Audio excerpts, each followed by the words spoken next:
My dad smiled at me on my 21st birthday dinner and asked, "Did the $40,000 I sent for your college help?" My mind went blank. What money? My mom's face went white.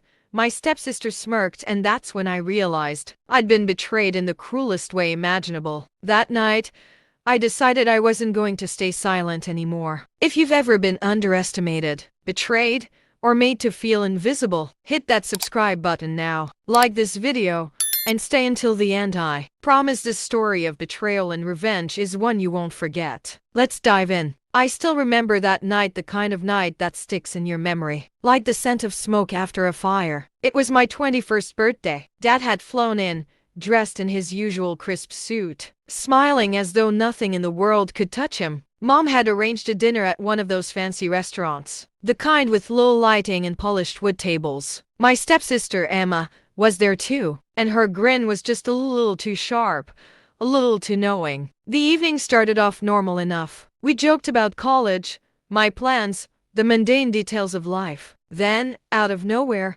Dad's voice cut through the chatter. "Did the $40,000 I sent for your college help make a difference?" Time stopped. I froze mid-bite. My fork hovered above my plate as a cold wave swept over me. $40,000? My dad had sent me money for college? I had absolutely no idea. I opened my mouth, trying to process the question, but nothing came out. Then I noticed Mom. Her face went pale, so pale it looked almost unnatural in the dim candlelight. Her hand trembled as she reached for her glass of wine, and I saw Emma's smirk, the one that hid secrets and triumphs. It hit me like a ton of bricks. The money had never reached me. Mom had taken it, every last cent, and worse, she had given it to Emma, my stepsister. The person I had thought of as family had received the help that was rightfully mine. I sat there, pretending everything was normal while my chest tightened with anger. The betrayal cut deep, not just because of the money, but because of the audacity, the deception, and the years of manipulation that had gone unnoticed until now. After dinner, when everyone left the table for dessert, I stayed back, trying to calm the storm inside me. I replayed the moment in my head over and over. Dad's innocent smile, Mom's blanching face, Emma's smug grin. Every detail burned into my memory. And then I felt an overwhelming need not just to confront them, but to make them understand the magnitude of their mistake. For days, I stayed quiet. I didn't lash out. I didn't cry. I just observed. Every time Mom bragged about Emma's success, every time she tried to belittle me for my smaller achievements, I stored it away, planning. And then, finally, I had an idea, one that was precise, calculated, and utterly satisfying. I started small. I needed evidence, proof of the money that had been stolen, old bank statements, emails from Dad, anything that could show the transfer. It wasn't easy. Mom had thought of everything, but I was meticulous. I dug through old paperwork, remembered conversations, cross-checked dates. The deeper I went, the more enraged I became, but also more focused. I wasn't just angry, I was strategic. Once I had enough evidence, I began setting the stage. I didn't confront Mom or Emma directly. That would have been too obvious. Instead, I planted the seeds of suspicion. Careful whispers to Dad here, casual questions to Emma there, letting the tension build without them even realizing it. Then came the turning point. It was a weekend, and Dad had left town for work. Mom and Emma were alone at home. I sent a carefully crafted email to Dad, including all the evidence of the stolen funds, the bank statements, the transfer confirmations, everything. In the email,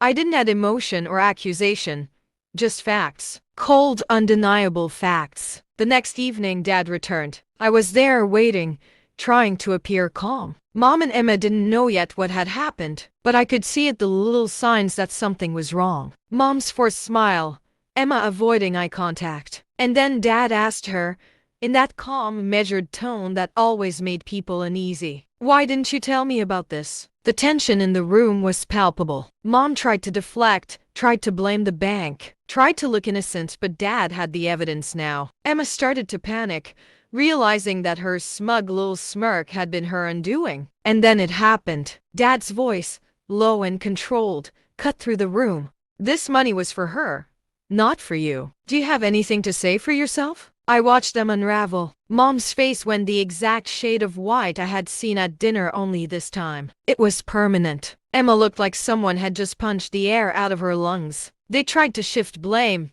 to accuse each other, to twist the story, but Dad had all the proof. And this time, I didn't even have to raise my voice. Finally, I spoke. You called me heir all these years like I didn't exist. You thought you could steal from me, control me, erase me. But I'm not invisible anymore. You're going to fix this, or Dad will. The satisfaction I felt wasn't just about the money, it was about justice, about being seen, about reclaiming my power. I had been underestimated my whole life, dismissed as irrelevant, treated as if I were nothing. But now, with calm precision, I had turned the tables. Mom tried to argue, to negotiate, to justify, but it was too late. Dad made the decision right there.